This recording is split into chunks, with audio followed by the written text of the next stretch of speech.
Assalamualaikum warahmatullahi wabarakatuh. Teman-teman, hari ini kita nonton pidatonya Kang Deddy Mulyadi pas beliau menghadiri rapat koordinasi KPK dan pemerintah daerah dalam pemberantasan korupsi.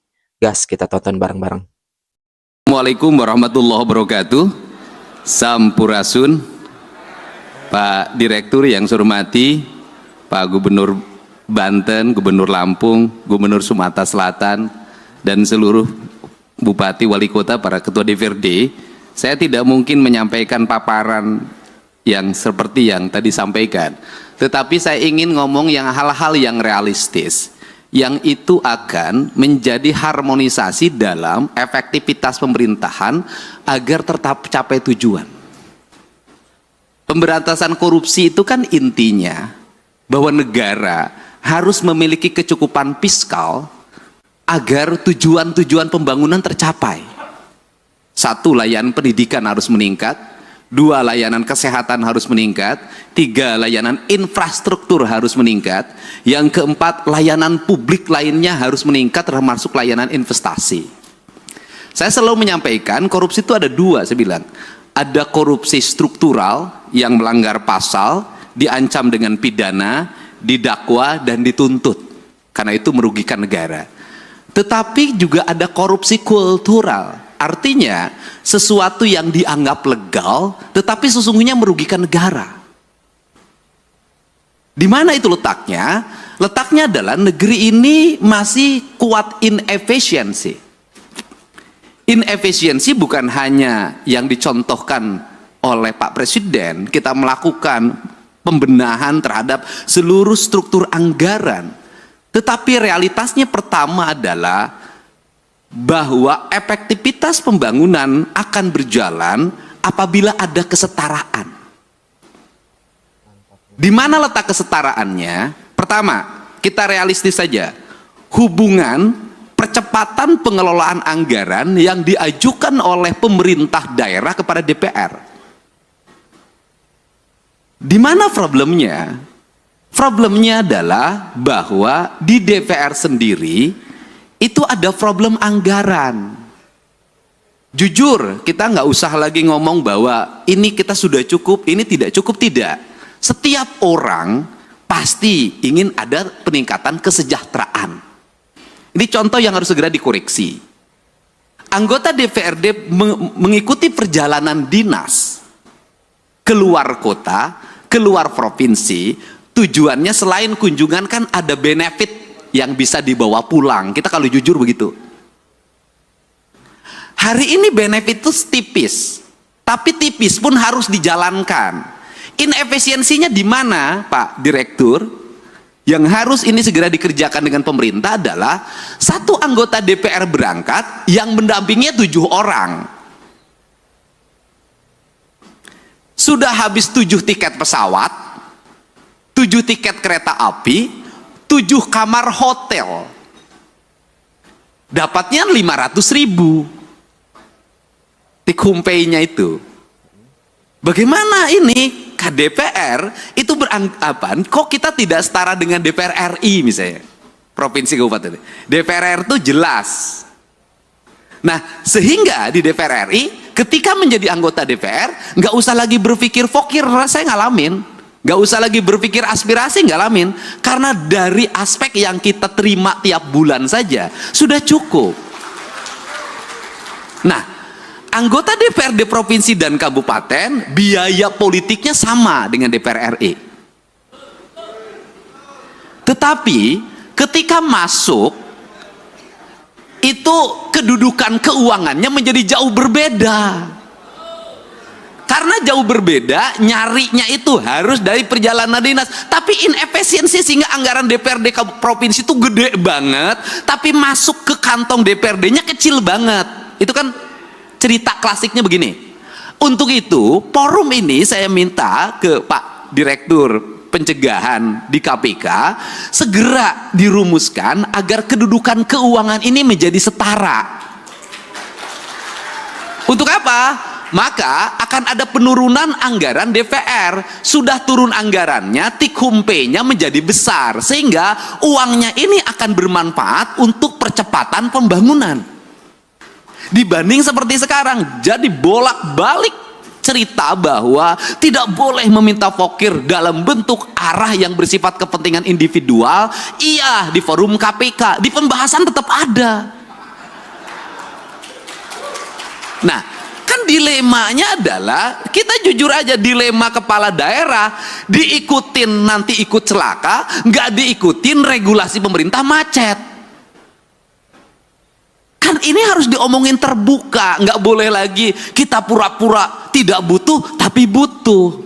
Jangan pura-pura di depan orang lain baik banget, di belakang itu diajak ke belakang. Ini hal yang harus, untuk itu saya meminta bantuan jajaran pimpinan KPK agar kedudukan keuangan DPRD itu sudahlah, daripada tikumpenya diputerin dulu, nyewa hotel, nyewa pesawat, langsung saja honor-honor diberikan berdasarkan rapat-rapat di DPR, dari mulai rapat komisi, rapat badan musyawarah, rapat badan anggaran, rapat paripurna 1, 2, 3-nya, itu semua. Kalau sudah seperti ini, anggota DPRD setiap hari akan di kantor, karena kalau tidak ke kantor, tidak rapat, tidak dapat tikumpai. Selesai, Pak. Setelah itu ekonominya berputar lokal di daerah itu, tidak lari keluar. Ini kan kasihan daerah-daerah yang dapetinnya dari PBB, parkir, pajak restoran, yang kecil-kecil dikumpulin, habis itu uang restoran yang dipungut dari restoran kecil dipakai makan di restoran berbintang di kota besar. Ini harus segera dibenahin kalau negeri ini ingin baik. Nah, kelemahan dari DPRD provinsi dan kabupaten, tidak bisa membuat aturan sendiri, karena seluruh aturannya dibuat oleh kementerian. Beda dengan DPR RI, bisa ngundang kementerian, langsung aturannya bisa direvisi. Itu bedanya, modalnya sama, kedudukannya berbeda. Ini pertama. Yang kedua, di internal birokrasi ada inefisiensi birokrat. Apa itu? Jumlah pejabatnya banyak, jumlah orang yang memiliki golongan 4B, 4C, 4D-nya itu banyak. Di provinsi, orang yang sudah punya jabatan itu nggak bisa kayak di kepolisian langsung menjadi perwira diparkirkan. Dia akan gugat ke PT UN, harus punya jabatan. Karena dia harus punya jabatan, walaupun merit system itu kan administrasi, merit system itu bekerja itu kan bukan pada wilayah angka, pada wilayah eksekusi. Nah, akhirnya di hampir semua pemerintah daerah itu memiliki struktur jabatan yang sangat banyak, memiliki jumlah penjabat yang sangat gemuk, kemudian juga sistem pengelolaan birokrasinya, tunjangan terhadap pegawainya adalah tunjangan kinerja. Ini inefisiensi keuangan yang sangat luar biasa. Itu terambil dana untuk pembangunan, untuk itu sangat besar, hampir 60%. Dan yang paling utama adalah, hari ini kita harus tahu, semua orang bahagia lewat apa? Laporan administratif yang bersifat digital. Akhirnya tukin-tukin itu hanya ditukerin dengan foto, dengan video. Tukin dengan foto dan video yang tidak berbasis praktis dan kebutuhan publik itu memiliki dampak yang luas terhadap rendahnya layanan birokrasi. Nah, kalau bicara rendahnya layanan birokrasi, apa sih yang dituntut oleh masyarakat terhadap pejabat publik? Ceritanya itu tidak panjang mereka itu. Satu, mereka pasti bercerita pengen punya jalan yang baik. Dua, pasti pengen punya cerita, punya layanan kesehatan yang memadai. Semakin dipilih oleh rakyat, maka rakyat ingin selalu free. Free puskesmas, free rumah sakit, kemudian free sekolah, semua free. Seluruh free ini juga, mohon maaf, tidak berbanding terbalik dengan perilaku publik.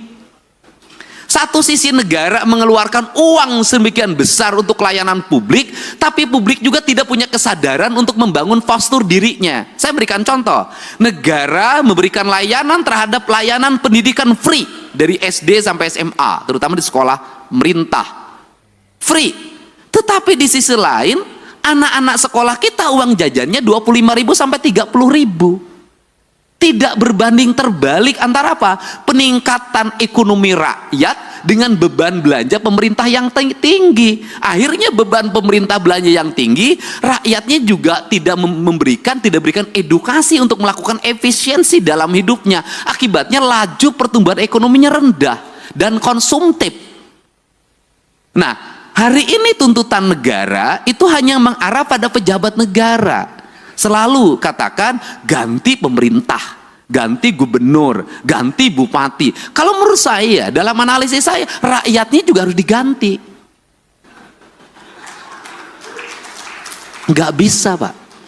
Model pendekatan warga seperti hari ini, apalagi model pendekatan media sosial yang saya jalani dan saya lihat, nggak bisa jadi pemimpinnya kalau tidak memiliki tangan besi. Publiknya juga harus diedukasi. Bukan hanya pejabat publiknya, bukan hanya anggota DPR-nya, publiknya harus diedukasi. Saya berikan contoh, misalnya pelaporan ke KPK. Saya sampaikan ke Pak Direktur, apakah murni didasarkan pada orang yang konsen pada pada korupsi? Tidak. Kebanyakan orang yang tidak terpuaskan, kalah tender, lapor KPK. Kalau menang nggak lapor. Anaknya tidak diterima di SMA negeri, pakai kata belece, langsung besoknya bongkar korupsi kepala sekolah. Nah, hari ini saya sampaikan ke Pak Direktur, korupsi bisa terjadi di desa. Kenapa? Setiap hari kepala desa didatangin orang yang mengaku ormas, orang yang mengaku LSM, orang yang mengaku wartawan. Itu sekali datang 10 orang, cepet itu dikasihnya. 1 juta tuh kepala desa sehari. Kemudian di kabupaten, kalau bupati wali kotanya nggak tahan, pasti banyak orang yang mengaku A, mengaku B, itu melakukan tekanan dan nyari salah. Kemudian setelah itu dia bergaining, dapat jatah di kerjasama A, kerjasama B, kerjasama C. Nah, ini yang jadi problem adalah Pak Direktur, gubernurnya punya daya tahan, misalnya para bupatinya punya daya tahan, tapi kepala SKPD-nya itu belum tentu punya daya tahan. Kenapa? Gubernur enak, SKPD-nya tinggi, Pak, jauh jaraknya ke masyarakat. Kalau bupati wali kota itu dekat ke tetangganya, didatengin tiap hari, pusing, akhirnya dilayanin. Jadi pemerintah ini yang terjadi di Indonesia hari ini adalah semakin dia strukturnya makin rendah, tingkat resikonya makin tinggi, sorotan publiknya makin tajam, biayanya makin rendah. Sehingga ini problem yang harus segera dibenahi. Untuk itu, terakhir, apa sih sebenarnya solusi dari ini semua untuk membalik branding publik kemudian agar terarah? Tidak ada jalan lain bagi pemerintah untuk memanfaatkan platform media sosial secara terbuka. Kalau saya nantang-nantangan aja, sudah saja APBD kita di YouTube kan, di TikTok kan, di IG kan, sampaikan detail itu anggaran secara terbuka, kasih gelondongannya, mereka suruh baca sendiri, karena dengan itulah sesungguhnya brand atau trust, kepercayaan akan tumbuh. Karena orang Indonesia itu punya tradisi, semakin diceritakan, semakin dijelaskan, maka dia semakin tidak peduli, semakin ditutupi, semakin penasaran. Dan orang Indonesia itu seneng penasaran. Semakin ditutupi, itu semakin penasaran, semakin diintip. Jadi kalau pintunya dibuka nggak berani masuk orang Indonesia, tapi kalau pintunya dibuka dikit orang Indonesia tuh seneng masuk karena ini penasarannya. Jadi itu, cuman yang terakhir dibalik itu semua juga bahwa seluruh keterbukaan harus diimbangi juga dengan tingkat kesejahteraan aparatur dengan baik di luar ASN. Justru menurut saya yang berat dihadapi itu adalah para politisi. Standarisasinya tidak ada, tuntutan publiknya kuat, resikonya tinggi. ASN itu ada standarnya, politisi itu nggak ada standarnya. Ini problem. Politisi itu nggak bisa membedakan mana gaji, mana operasional. Kenapa? Karena gaji dan tunjangannya adalah operasional. Itu problem. Nah, itu bagaimana solusinya, Pak Direktur? Solusinya begini saja menurut saya. Daripada operasional digabungkan dianggap sebagai tunjangan bagi para pejabat negara, lebih baik dikasih float. Dari total APBD yang dimiliki, berapa plot yang tidak plot yang disiapkan oleh pemerintah dalam bentuk nilai, misalnya gubernur itu misalnya taruhlah 5 miliar atau 10 miliar, yang itu bisa didisposisi untuk menyelesaikan problem-problem sosial secara langsung agar dia bisa eksekusi. Kenapa? Kalau saya barangkali bisa turun eksekusi, wajar lah. Kenapa? Karena saya punya platform media sosial yang memiliki nilai. Tapi kan tidak semua para gubernur punya, tidak semua para bupati punya. Ketika mengeksekusi ke lapangan, ada banjir, bendungannya harus diambil alih hari ini, alat beratnya harus diturunkan, sembakonya harus dikeluarkan. Kepala daerah yang taat asas terhadap anggaran tidak akan bisa berbuat apa-apa. Kenapa? Belum dibahas, belum ada pengajuannya. Nah, dia harus bergerak nyari kemana. Tidak semua daerah kaya, tidak semua daerah punya perusahaan yang digerakkan bayar CSR-nya. Banyak yang pas-pasan. Dia nyaris mati karena tidak punya langkah eksekusi yang bersifat benar menurut negara. Ini yang mesti saya katakan, harus ada platform yang bisa dikeluarkan oleh pemerintah yang itu darurat dan diaudit secara baik oleh BPK dan BPKP serta bisa dipertanggungjawabkan, sehingga apa? Kepala daerah itu bisa tampil menyelesaikan masalah. Kenapa kepala daerah jarang turun? Kalau turun itu tuntutannya banyak. Kalau nengok banjir nggak cukup di banjir, sembakonya, penanganan mesinnya, segala macam. Nah, kepala daerah yang tidak siap dengan fiskal tunai itu nggak mungkin. Yang kemarin aja belum balik, apa harus keluar lagi? Kan itu loh. Nah, ini fakta-fakta yang mesti didiskusikan bersama, karena tugas pencegahan adalah mencegah seluruh aparat pemerintah untuk tidak berbuat yang bersifat koruptif dengan cara membuat ruang fiskal agar para kepala daerah memiliki kecukupan fiskal untuk menyelesaikan setiap problem publik yang terjadi. Barangkali itu pengantar dari saya. Semoga pertemuan ini menjadi pengantar dan pencerahan, dan kita menginginkan tidak ada satupun orang menjadi pejabat negara ingin dipanggil oleh direktur penyidikan. Tidak ada. Semuanya ingin diundang oleh direktur pencegahan. Enaknya direktur pencegahan tuh bisa senyum-senyum, bisa pegang-pegang, bisa peluk-peluk. Kalau Pak Ujang direktur penyidikan nggak akan sebaik ini, gitu loh. Untuk itu saya ucapkan terima kasih. Saya mohon maaf yang sebesar-besarnya. Mudah-mudahan platform media sosial kita sekali lagi bisa dimanfaatkan untuk menampilkan seluruh anggaran publik kita secara baik, dan rakyat bisa mengakses dan membacanya detail anggaran itu. Itulah cara transparansi. Dan yang kedua adalah seluruh belanja harus terarah bagi kepentingan belanja publik. Dan yang ketiga adalah sudah semestinya kita membicarakan bahwa aparatur harus efektif dalam melakukan pengelolaan keuangan, jumlah pegawai juga harus efektif. Dan yang terakhir Pak Direktur, hari ini tuntutan kita di daerah itu ada yang mempusingkan. Jumlah guru yang pensiun banyak, tidak semuanya masuk P3K.